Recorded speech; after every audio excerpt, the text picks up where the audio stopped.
Israel के खिलाफ बड़ा अभियान। गाज़ा की नाकेबंदी तोड़ने के लिए ट्यूनीशिया से चली कारवां लीबिया में दाखिल। जानेंगे इसमें कितने लोग हैं और इसका मकसद क्या है, कब तक पहुंचेगी गाज़ा, और साथ में आपको बताएंगे इजरायल के परमाणु ठिकानों की सीक्रेट जानकारी हाथ लगने के बाद ईरान का एक और ऐलान।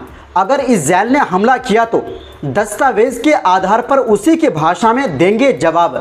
क्या ईरान को सच में मिला दस्तावेज? IAEA प्रमुख ने क्या कहा, और साथ में आपको बताएंगे नहीं रुक रहा अमेरिका में हिंसा। विरोध के बावजूद लॉस एंजलिस में ट्रंप ने 2000 नेशनल गार्ड और भेजे। दोस्तों सभी खबरों पर विस्तार से बात करेंगे क्योंकि खबरें काफ़ी इंपॉर्टेंट है। उससे पहले जो भी साथी चैनल में पहली बार आए हैं तो सब्सक्राइब ज़रूर करें क्योंकि यह हमारा नया चैनल है और आपकी सपोर्ट की बेहद ज़रूरत है। तो बिना समय गंवाए बात करते हैं खबरों की।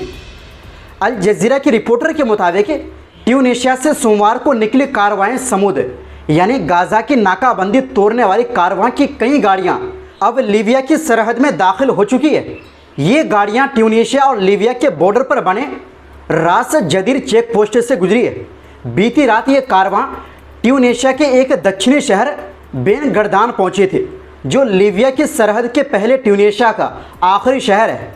इस कारवां के आयोजकों ने साफ कहा है कि ये कारवां कोई मदद या राहत सामग्री लेकर नहीं जा रही बल्कि इसका मकसद दुनिया भर में गाज़ा की नाकाबंदी के खिलाफ जो आंदोलन चल रहा है उसमें हिस्सा लेना है।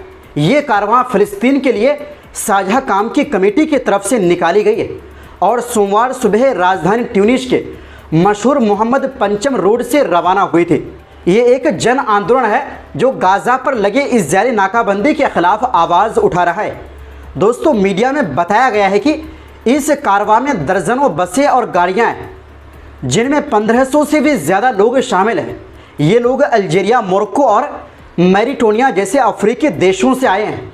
इसके अलावा कुछ लोग लीबिया से भी कारवां में जुड़ेंगे। इस कारवां में शामिल लोग फ़लस्तीन का झंडा लिए हुए हैं और इजरायल के हमलों के खिलाफ नारेबाजी कर रहे हैं। साथ ही वो दुनिया के चुप्पी साधे बैठे देशों की आलोचना भी कर रहे हैं। ये कारवां ट्यूनीशिया के अलग अलग इलाकों से होकर गुजरी है। रास जदीर बॉर्डर से लीबिया में दाखिल हुई है। अब ये कारवां लीबिया के कई शहरों से होते हुए 12 जून को मिस्र के सलूम बॉर्डर पहुंचेगी। वहां से ये लोग काहिरा जाएंगे और फिर 15 जून को राफा बॉर्डर से गाज़ा में दाखिल होने की कोशिश करेंगे। इस बीच सोमवार सुबह एक और कोशिश की गई थी गाज़ा की मदद के लिए। मेडलिन नाम के एक नाव जिसमें 12 अंतर्राष्ट्रीय कार्यकर्ता सवार थे गाज़ा की तरफ जा रही थी, लेकिन उसे इजरायल की नौसेना ने समुद्र में ही रोक लिया और उन कार्यकर्ताओं को हिरासत में लिया। मेडलिन जहाज़ और ज़मीनी कारवां दोनों ही गाज़ा की नाकाबंदी के खिलाफ चल रहे एक बड़े अंतर्राष्ट्रीय अभियान का हिस्सा है।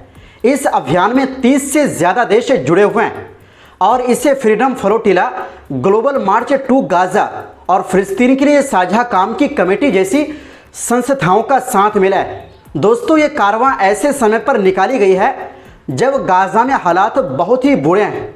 वहाँ महीनों से बिजली, पानी, दवा और खाने की भारी कमी है क्योंकि इजरायल ने गाज़ा की पूरी नाकेबंदी कर रखी है। इजरायल का कहना है कि वो हमास को मिटा कर ही दम लेंगे, जबकि इसकी चपेट में आम लोग आ रहे हैं और दुनिया भर में इसका विरोध भी हो रहा है। इसलिए ये कारवां एक मानवता की आवाज़ है जो कह रही है कि अब बहुत हो गया, गाज़ा के लोगों को खुली हवा में जीने का हक मिलना चाहिए। वहीं दूसरी ओर इजरायल ने अपनी हिरासत में मौजूद स्वीडिश पर्यावरण कार्यकर्ता ग्रेटा थनबर्ग को वापस स्वीडन भेज दिया है। ग्रेटा को फ्रांस से जाने वाले एक फ्लाइट में बैठाया गया है जहां से उन्हें भेजा जाएगा। ग्रेटा 1 जून को इटली के तट से गाज़ा के लोगों के लिए राहत सामग्री लेकर रवाना हुई थी। इजरायल के विदेश मंत्रालय ने एक्स पर पोस्ट कर ग्रेटा को डिपोर्ट करने की जानकारी दी है। अब बात करते हैं अगली खबर की। दोस्तों जैसे कि हमने आपको पहले भी बताया था, ईरान ने सोमवार को एक चौंकाने वाला दावा किया है। तेहरान ने कहा है कि उसके पास इजरायल के न्यूक्लियर यानी परमाणु ठिकानों और प्रोजेक्ट की सीक्रेट फाइलें और दस्तावेज है। लेकिन अब ईरान का कहना है कि अगर इजरायल ने ईरान पर हमला किया तो वो इन जानकारियों की मदद से इजरायल पर बड़ा पलटवार कर सकता है। ईरान की नेशनल सिक्योरिटी काउंसिल ने बताया कि ईरानी खुफिया एजेंसियों ने इजराइल से जुड़ी हज़ारों गोपनीय फाइलें और जानकारियां जुटा ली है। इन फाइलों में इजराइल के परमाणु प्रोजेक्ट और ठिकानों की पूरी डिटेल है। मीडिया रिपोर्ट के मुताबिक ईरान ने इस ऑपरेशन को एक बहुत बड़ी कामयाबी बताया है। उनका कहना है कि अगर इजराइल ने हमारे न्यूक्लियर साइट्स पर हमला किया तो हमारे पास पूरी तैयारी है जवाब देने की, और वो भी उसी लेवल पर। ईरान ने साफ साफ कहा है कि अगर कोई हमला हुआ तो वो सीधे इजराइल के सीक्रेट न्यूक्लियर ठिकानों और उसके आर्थिक और फौजी ठिकानों को निशाना बनाएगा। दरअसल 7 जून को ईरानी सरकारी टीवी ने एक रिपोर्ट दिखाई जिसमें बताया गया कि ईरान की खुफिया एजेंसियों ने इजराइल से जुड़ी हज़ारों सीक्रेट फाइलें अपने कब्जे में ले ली है। ये फाइलें इजराइल की खुफिया एजेंसी की बताई जा रही है और इनमें उसके न्यूक्लियर प्लांट्स की जानकारी है। बताया गया कि इस ऑपरेशन में कई महीने लगे और अब भी इन फाइलों की गहराई से जांच चल रही है। ईरान के खुफिया मंत्री इस्माइल खातिब ने भी इस बात की पुष्टि की है। उन्होंने कहा कि इन डॉक्यूमेंट्स में इजराइल के परमाणु प्रोग्राम से जुड़ी बेहद संवेदनशील जानकारी है और साथ ही ये भी साफ होता है कि अमेरिका, यूरोप और कुछ और देश इस प्रोग्राम में कैसे शामिल हैं। ईरान के विदेश मंत्रालय ने भी कहा कि कुछ दस्तावेज ये साबित करते हैं कि यूरोप के कई देश इजराइल के परमाणु प्रोग्राम को समर्थन दे रहे हैं। यही नहीं, दुनिया के न्यूक्लियर वॉच डॉग IAEA के डायरेक्टर जनरल राफेल ग्रोसी ने भी कहा है कि ऐसा लगता है कि उनकी एजेंसी की कुछ गोपनीय जानकारी ईरान के हाथ लग गई है। इसी के साथ आपको बता दें कि अमेरिकी राज्य कैलिफोर्निया के लॉस एंजलिस में 4 दिनों से जारी हिंसा में अब तक 2 लोगों की मौत हो चुकी है। ये हिंसक प्रदर्शन अवैध अप्रवासियों को बाहर निकालने के फैसले के खिलाफ हो रहे हैं।